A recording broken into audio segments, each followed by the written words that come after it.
मेरे भाई को झटका मत दो बाबा।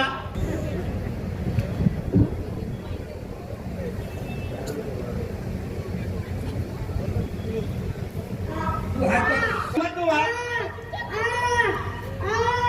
माँ 20 हो गए, माँ 20 हो गए, मत दो माँ, उसको तकलीफ हो रही है माँ।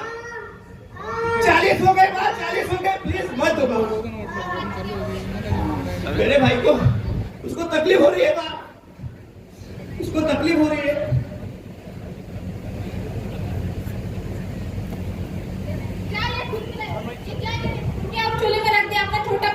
ला बळी पडून काही दिवसांपूर्वी एक प्रसंग समोर आला जिथे डम्मा ही प्रथा इथे लहान बाळाला चटका देण्यात आला होता।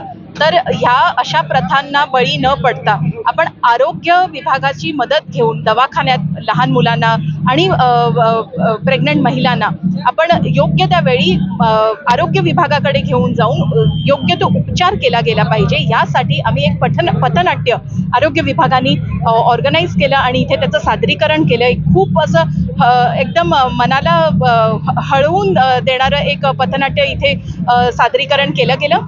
तर ह्याच्यातून जनजागृतीचा हाच एक प्रयत्न आहे की ज्या रूढी परंपरा चालू आहेत मेळघाटात, तर आता बदलत्या काळाबरोबर आपल्याला सुद्धा बदललं पाहिजे आणि आपण आता जे आधुनिक मेडिसिन्स आता अवेलेबल आहेत, उपचार अवेलेबल आहेत वेगवेगळ्या रोगांसाठी, तर लोकांनी दवाखान्यात जाऊन उपचार घ्यावा आणि अशा बाबांना वगैरे बळी न पडता आणि घरातच उपचार न करता दवाखान्याची मदत घ्यावी आणि योग्य तो उपचार करावा। यासाठी हे पथनाट्य आणि जनजागृती आम्ही केली आहे।